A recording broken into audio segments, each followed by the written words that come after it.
Okay, right over here, Stephen Means, Cleveland.com. If we could keep it to one question apiece, please.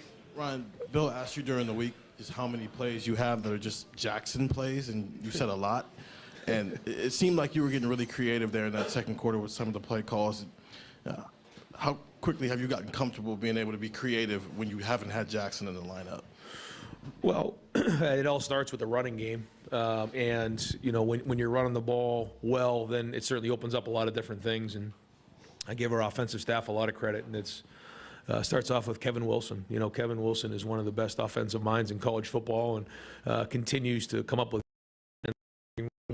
Brian Hartline and Tony Alford. You know, you think about some of the guys we have in that room, you know, Justin Fry. I mean, you know, we got some really bright minds in there, so you go in there and you just come up with different ideas, and the best idea wins. But it all starts with the physicality up front and running the football effectively, and that opens up everything else. Over to the left, Austin Ward, Rivals 97.1. Ryan, you mentioned throughout the week how much respect you have for Michigan State's program, and then the, I guess, quote-unquote, new challenge of going on the road, at least for this season, to handle your business as relatively quickly as you all did in the first half. What does it mean? What does it say to you about this team? Well, it didn't exactly start the way we wanted it on offense, you know, and nobody panicked at all. I thought the way the defense played, you know, Lathan got the early interception, and just across the board, you know, we gave up a couple things on the outside and a couple penalties, but after that, and you look at it, you know, they did a great job of, you know, stopping the run. I thought defensive line was strong. Tommy and the linebackers were excellent. You know, just across the board, our guys, you know, just played strong. And that, when you have, you know, that type of back and forth and that balance on offense and defense, and they play against each other, you can see what we did there in the first half. And I thought, you know, for the first half of that third quarter as well, and even maybe into the end of that third quarter, I just think overall we played good football on the road. Certainly not perfect.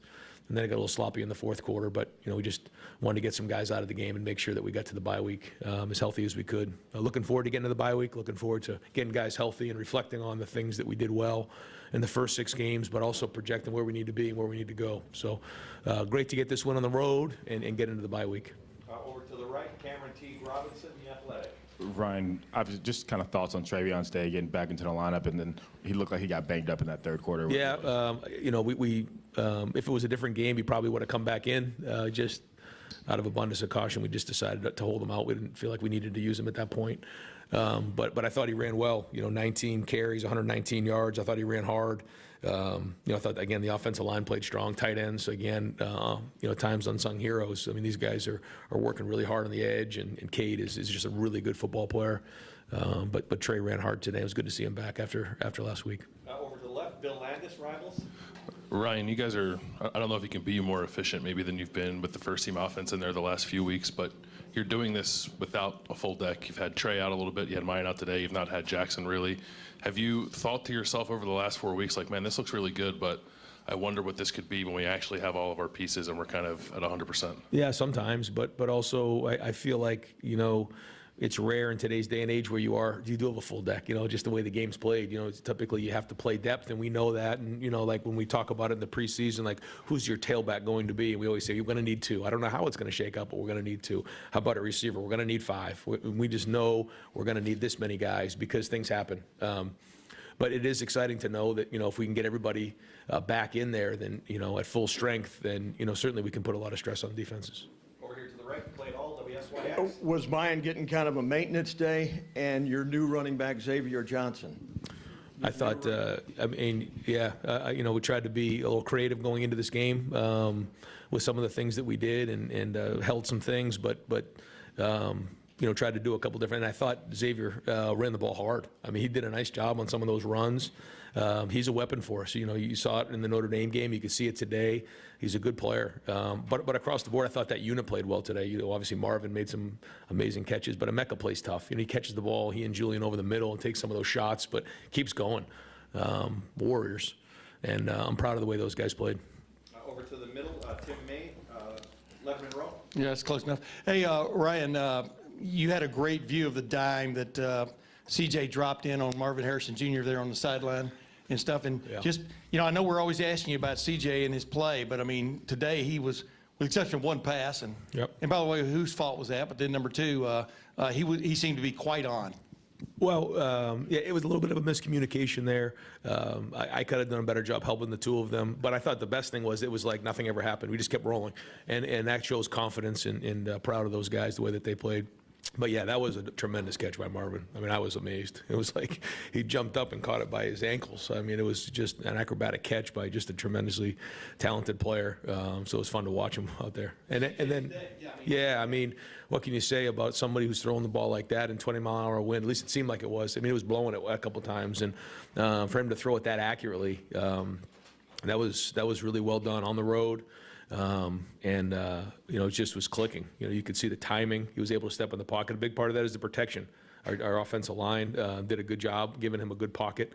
And when you do that, you know, he can do some damage. And I thought he embraced the game plan, worked it, had a good thought process the whole game, had a good look in his eye. You know, to throw, you know, was he 21 of 26? That was the 361 and 6 touchdowns. That's one heck of a day on the road. So. Especially, you know, at a program as proud as Michigan State and coming in here as our first road game. You know, big day for CJ. Bill Rabinowitz, Columbus Dispatch. Your defense is obviously playing very well. The one issue you guys have is the quarterback play. How concerned are you? You pulled Cam out of the game at one point. You were talking to him. Can you share what you shared with him, and how big a concern is that for you? Well, you know, again, I keep looking at it, and we're there. We just don't seem to be making the plays. So we got to figure that part of it out. I think if it's something where, you know, guys just are just creating separation, we can't cover anybody, that's one issue. This issue seems to be that we're there, we're just not quite making the play. So we got to address it. I know we can do that. I know we can. We have the right guys over there, and they're pressing a little bit, but that's okay. And they're doing some really good things. So just, you know, he's very competitive, and, you know, he wants to, you know, be great and be the best corner in the country. And so, you know, he's a little frustrated. Just got to calm down and play with emotion. Don't let emotion play with you, and get yourself back on track. But overall, I think our defense is playing very, very well. Like you said, I think Tommy's playing at a high level. The D-line's playing. The safety play has been excellent. I think Ronnie Hickman has been a really good leader for us. Tommy's shown good leadership. And I think when you talk about winning on the road, leadership has to show up. Veteran guys have to play veteran. And it looked like, you know, I have to watch the film, but it looked like that happened today. Over to the middle, Rob Aller, Columbus Dispatch. You're winning by 4+ touchdowns. It feels like rinse and repeat. And from this side, it's almost like nitpicking to pick apart. Is that fair to nitpick this team, to look at the cornerbacks? And do you nitpick behind the scenes, say, going forward? Absolutely. Yeah, absolutely. You know, and that's a good thing. You know, we get a little defensive because, you know, it seems nitpicky at times, but you know what? We want to be the best in the country. That's our goal. And we want to challenge to be the best in the country. So, yeah, like we have to figure out how we can get better in different areas. And you know, we're not just going to sit here and say, oh, it was a great game, we're good. No, we're not. No, we have to keep building and keep growing. And that's the point that we have to make sure that we address here during the bye week. Okay, here's what we did. These are the past 6 games. They don't mean a thing moving forward. I think you can see what we're capable of, and that's exciting. But any given Saturday, anything can happen. And I'm not sure what happened today in college football, but I'm sure there were some crazy things. I don't know. But, you know, these guys are still 18, 19, 20, 21-year-old players. And the competitive stamina is the angle that we've been taking, just to bring it every single week. And I think you're seeing some of that. Folks, we'll have a few more questions for Coach David. In the meantime, I do have wide receiver Emeka Abuka on the wall there. If a few of you want to have a group huddle with him right there. But we'll continue with Coach Dave over here to the left. I'd have a few questions for Emeka if I was a reporter.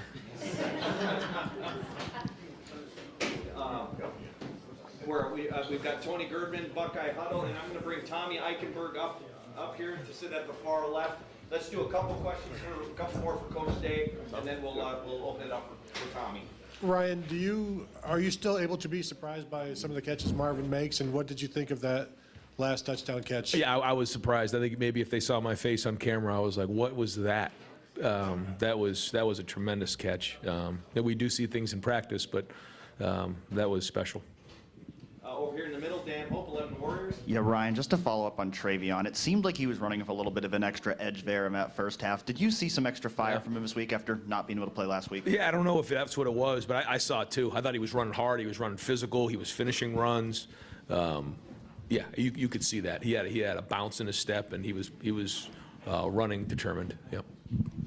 Over here to the right, Doug Maurice, Cleveland.com. Ryan, you got a lot of guys who make spectacular catches, but this isn't just today. It just doesn't seem like your receivers drop many balls, and I know it's knock on wood if you want, but I don't know, Is that true? How important is that it seems like also you guys make the routine catches almost all the time? I think you get into a rhythm of the game, and then, like for instance, we had the early turnover, and nobody batted an eye. I think if something like that were to happen in a game, we just keep rolling. I just think that's the way we practice, and we have a certain level of expectation of efficiency. And if it doesn't happen, we're surprised. But when it does, we don't fret over it. We just kind of move on and go from there. But I think the confidence is the most important thing in a pass game. Okay, we're going to go one more for Coach Day over here. Nathan Barrett, Cleveland.com. Justin, do you need one for Coach? Okay. Ryan used that term, like stressing defenses. When it came to Marvin as a prospect, and then now, I guess, how did you see yourself someday being able to stress defenses with him, and then how is he surpassing that, or is he doing it in different ways than you expected? Well, I don't want to embarrass him because he's sitting right here, but I'm going to anyways. Maybe he won't like this, but is it Friday or Thursday? I'm just walking through the facility, and he's out there on the jugs with Reach Stockdale going through, I think, the script of practice and the game plan in the facility by himself, just going through it over and over and over again. I think you ask anybody on our team, they say, oh, there's Marvin again working by himself. So this isn't something, he's been blessed with a lot of gifts and talent, but he has unbelievable discipline and skill. And when you take a tremendous amount of talent and mix it with discipline and skill, that's what you're seeing right there. And did we see all of that in recruiting? We saw some of it, but the rest of it, is a credit to him as a person and his work ethic. Coach, thank you very much. Okay, thanks. We're going to open up Justin Holbrook and then Andy Arthurs. One for both players for Tommy. 7 yards rushing from Michigan State. What goes into that? It's a mentality. It's a mindset for that defense to not give up more than 10 yards rushing. What is it? What is the formula for you guys, and why have you been continually successful through these first 6 weeks? I think just a hard week of practice, emphasizing, we got to stop the run is a big thing for our defense. So, when we bring that attitude, it helps. And for Marvin, just where does that work ethic come from? Obviously, you're talented. We've seen the games, 3 touchdowns now in 3 different games. You're the first one to ever do that here. Why put in the extra work knowing what you're already capable of? I just wanted to be great. I wanted to be a great football player. I wanted to help my team win. So I just try to put as much work as I can to help us win. Where are we? Over here, Austin Ward, Rivals 97.1. Marvin, how the hell did you catch that last touchdown? Just talking to Coach Hart, we talk a lot about going up and get the ball, being aggressive to the catch point, using my size and strong hands. So just practice. Where are we over here? Cameron T. Robinson, The Athletic. Marvin, kind of off that, right here, yep. At what point do you remember those type of catches feeling routine for you, or do they feel routine? No, I definitely surprise myself sometimes, but you also have to have the confidence in yourself that you can make, any play out there. So I just try to make everything feel routine. That's why I put all the work in, so nothing surprises me. You're in the middle, Andy Andrews, or something like that. Andrews, close enough. This question's for Tommy about Mike Hall. I'm not sure if you ran any of these types of stunts tonight, but a few times this season, something that's kind of freed you up as a rusher on blitz is kind of looping over Mike as he slants down. What about him and his skill set as a pass rusher kind of frees you up on those blitzes to make sacks and pressure the quarterback? Yeah, he's really disruptive as a pass rusher, but also great in the run game too. But I think O-line focuses on him, and it kind of frees up other people too. So. Awesome. Thank you. Where's the microphone? Spencer Holbrook, Letterman row. Hey, before we ask, I'm going to bring Michael Hall over here, and if we can just maybe carve out a little spot right here, if anybody wants to gather around Michael. Michael. And then we'll continue with Marvin and Tommy here. Go ahead, Spencer. And then Tim, Marvin. You got a microphone. Okay. Marvin, it seems like you and Emeka just kind of trade punches and who can make a better catch and who can make the defense look sillier.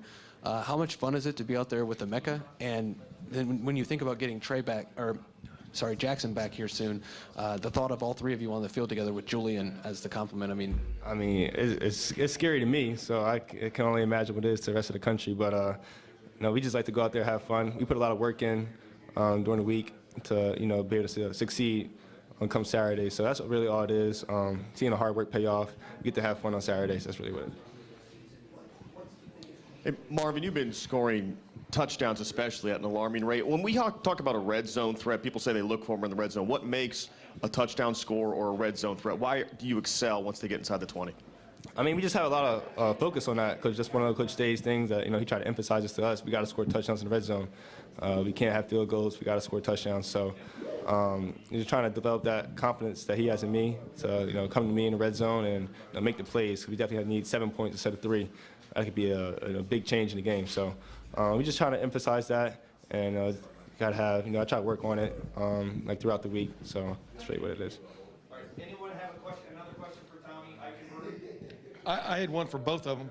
Okay, go ahead. Well, for Tommy, real quick before you go, you guys get this off week. What have y'all accomplished defensively in your mind the first half of this season, and where do y'all still have room to grow? I know it's a general question, but I don't think y'all feel like you've played your perfect game yet, right?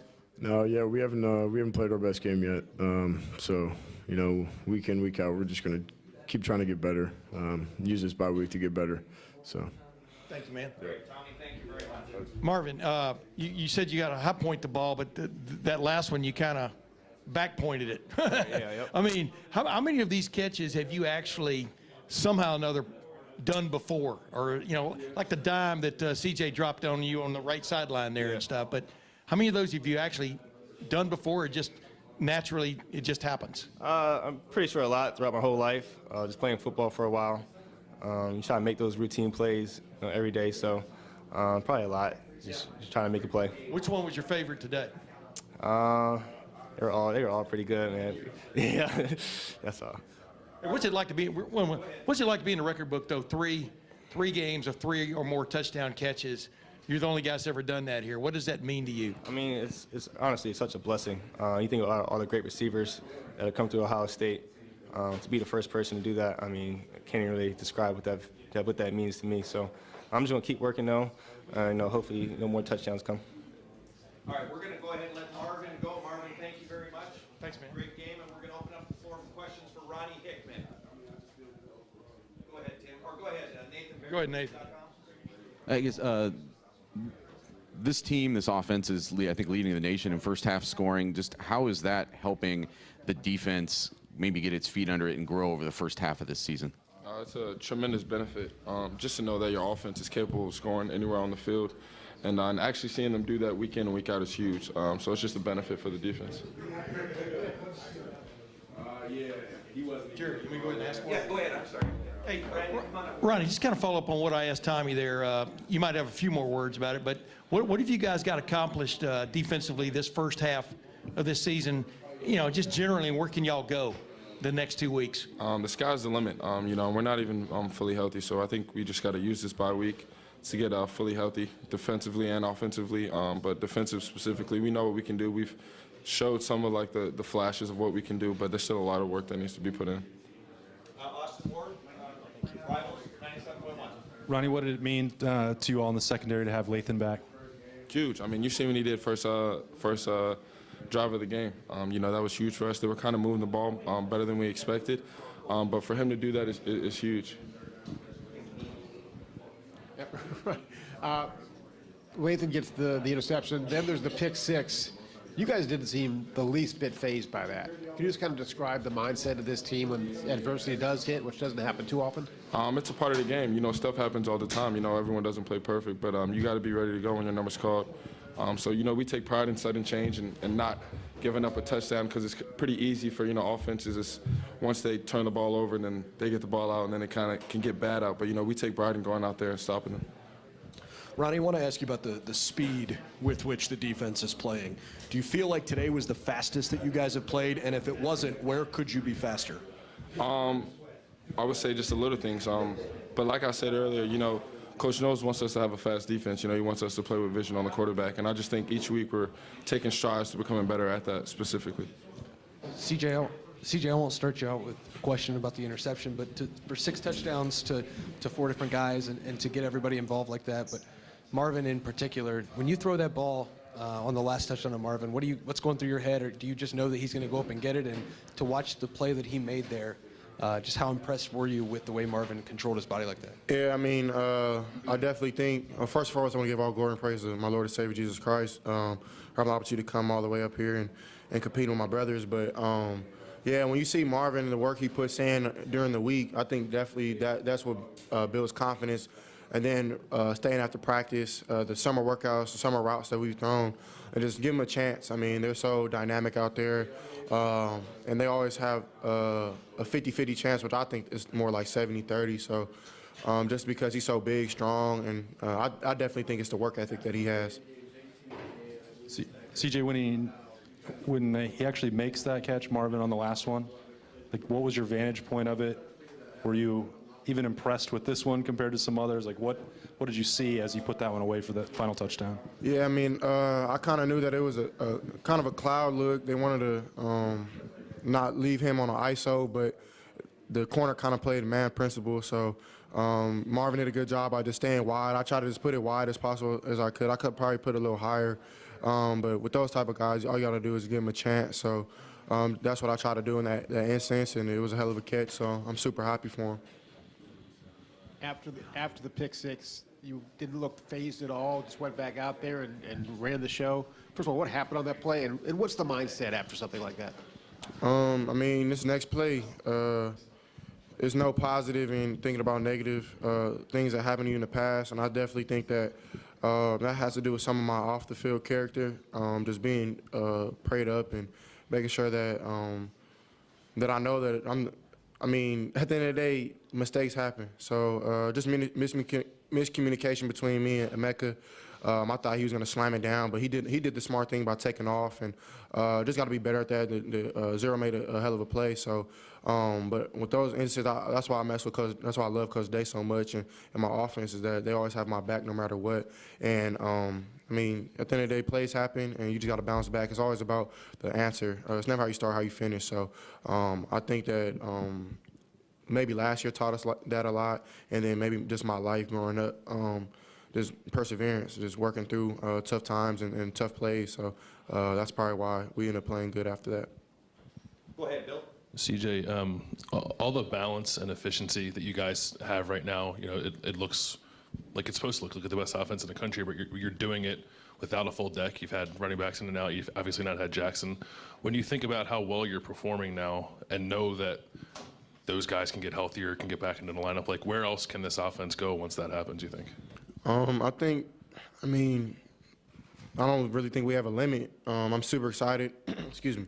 I'm super excited to get Jackson back, and of course with Mayan, just to see where we're at full strength. So, but at the end of the day, I think we got to press this bye week and make sure that we continue to get better, and hopefully they come along. And of course, I know Jackson and Mayan are two veterans that we need when you add leadership into that as well. They've definitely stepped up in that area. So I definitely think that they'll come in and have an immediate impact. And I'm actually bummed for Jackson, man. All the work that he puts in and how hard of a worker he is. He's a good guy. So when your brother's not out there with you, it kind of hurts a little bit. So, and then we've also had to adjust with that just because he's such a dominant player in there in the slot position, even on the outside. So I'm super excited to get him back. Super excited to get mine back as well. I think Trey did a great job today, being one of our only backs going to be low on numbers, and Dallin did a great job as well, including X. Yeah, I'm super excited to get everybody back. We'll go over here. Steven Means, and then Clay on this side, and then Tim May next over here. CJ, Emeka was talking about when there are mistakes like that, you're very calm in games, while in practice you're maybe a little bit more edgy to get the rep back and get the rep back. Why take the more edgy approach in practice, and why are you so calm in the game? I definitely think Mecca kind of hit it on the point. I think the reasoning for that is just practice is harder than the games, if you ask me.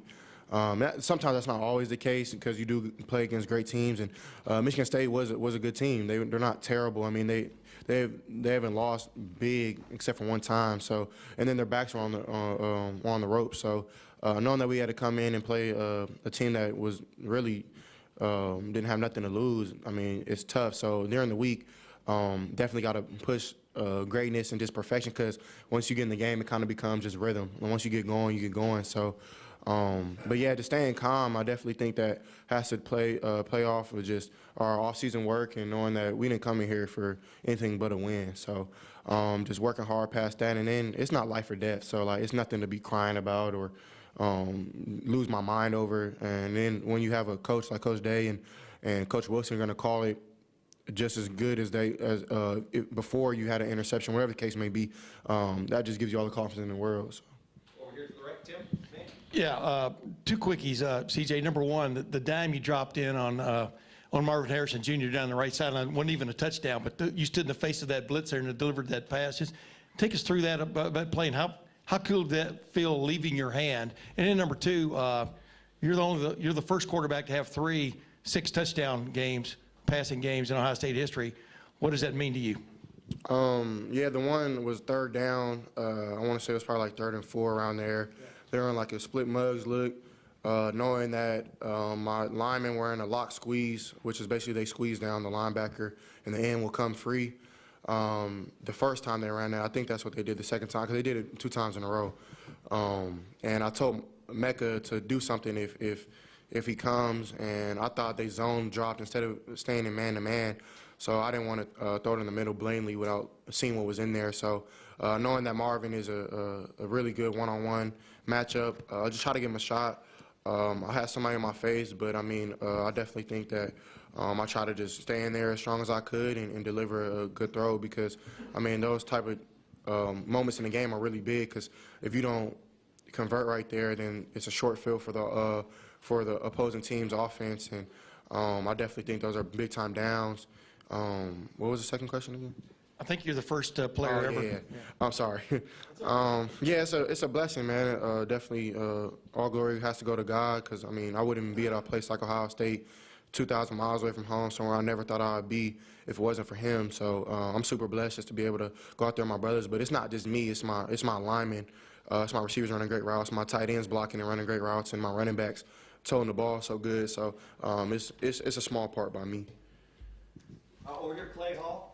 Yes, CJ, when you look back at the run of quarterbacks here recently, JT, Cardell, Dwayne, Justin, are you inspired or motivated by them and the success that they've had I mean, is this quarterback you? I mean, it's starting to, over time here, to make a real impression. Yeah, that was definitely one of my reasonings for coming to Ohio State. Of course, with Coach Day's offense and the great players, and then of course practice. That was a big reason why I came here, because of practice, just going against the best every day. But yeah, I mean, I look up to those guys like JT. I look up to Joe. I know he was here. Dwayne, RP to him. I write him on my wristband every week just to give. I dedicated the season to him, so I definitely think that. And then of course Justin, who I played with. Plays a part into why I came here, and hopefully I'm holding the legacy on. I'm making them proud. We've got time for just a couple more, folks. Brendan Glue, go ahead. CJ, I want to ask you about leadership. You know, it feels like you are getting, over your time here at Ohio State, more and more comfortable understanding how fast things can happen around you and your ability to kind of stay calm. Where do you feel like you've taken the biggest step with your leadership and your ability to slow the game down? Yeah, I mean, excuse me. I've always kind of, I mean, glory to God, I've always been a natural born leader. I've kind of always been the quarterback on my team. So, I mean, just early on playing with the Altaloma Warriors when I was young, playing with the Pomona Valley Steelers, I mean, those are two youth teams, but they teach you to be like that at an early age. I mean, the stakes aren't as big, but coming to a place like Ohio State, I never really knew how big it was until I got here. But it's not the same. You can't look at the outside. You can't look at the good nor bad. And I think that has to play with my leadership as well, being here, just blocking out the outside noise, because good or bad, people are going to hate you. People are going to love you. It doesn't really matter.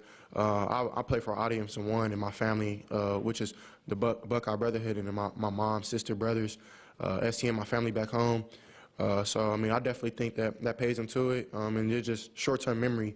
I think that definitely as a quarterback you have to have that. So I think that's how and then, excuse me, Coach Mick, he's definitely been a strong part in that. It's just he used to get on my last nerves coming in, and I ain't gonna lie, like I did not like Coach Meek at all. So, but it teaches you, like, even though you're irritated or whatever the case may be, you keep going. So I appreciate Coach Meek and Coach Day for always pushing me. Okay, we've got time for just a couple more. We're going to go Joey, Dan, and Larry. Go ahead, Joey. CJ, as far as kind of being level-headed, having the short-term memory, it sounds like maybe that was emphasized when you were a younger quarterback. Were you good at that, like at a young age, like high school, like kind of you make an interception and you flip the page and be level-headed, or is there something you feel like you've really gotten better at? I feel like I've gradually definitely gotten better. I'm not a huge, I mean, I don't know. I wouldn't call myself a huge emotional person. So I'm not big in showing a lot of my emotions, at least, especially when your brothers are watching. And I think that has to play a part of growing up with two older brothers. They kind of were mean to me. And then, of course, my sister's probably worse. They used to beat me up, do all type of stuff. But, I mean, if I cried, they would do it worse. So I definitely think there's no tactical advantage of whining or complaining about anything. So I definitely that plays a part. But high school, I was better than I was in youth. And then growing up with my coaches were very hard on me growing up. Coach Tojo, Coach Jamie, Coach Bub. I'm not trying to miss anybody. T-Dub, Coach Fly. I mean, they yelled at me. They did a lot of crazy stuff, like a lot of hard work So, but it grooms you at a young age just to realize like the role that you have and the responsibility you have as a quarterback on a football team. So, without them, I would never be here. So, shout out to them. CJ, it seemed like Travion was running with an extra edge when he was out there today after not playing last week. Is that something you noticed from him today? Yeah, I mean, I hope number one is okay. I pray for him while I was out there, but it's a crazy sport, and I definitely think Trey ran very hard. I definitely think he has something not just to prove, but prove to himself that he can still go out there and dominate. So I'm super excited, super happy for him to go out there. And it's tough being one of the only backs and having to come back. And so he was back there tired. And I definitely think that shows to the work ethic he has as well, of just not being denied. And I'm super happy for him. And I definitely think that him and mine are a dynamic duo, and they'll do great things in the future. So excited to see that. And final question, Larry Lake, AP. CJ, can you just share a little bit more detail about honoring Dwayne Haskins? What do you write? Is it on tape or wristband? And did you ever meet him? Yeah, I met him twice. One time up here, then one time as a high schooler at the Elite 11 camp. But I'll just write LLDH7, long live Dwayne Haskins 7. I mean, honestly, I wouldn't say that I haven't forgot about him. I don't know if anybody else has, but he's here, you know what I'm saying? He walks in the spirit with me, maybe not in the flesh, but I know that I was rooting him on when he was still playing, and I know that he roots me on now, even back then, last year when I played here too. So I send my condolences to his family. I know it's probably still really raw and tough time for them. So my condolences go to them. I know how it is to lose somebody close to you. And I also write long live my cousin who passed away 3 years ago last summer. So he was one person who introduced me to football as well. His name is Sam House. So long live my cousin S3. And I just try to honor people like that because I don't like forgetting people because when he was here, everybody loved him. So why not still love him? So I try to just show that message. Is that tape or? It just tape. CJ, thank you very much. Hey, Josh.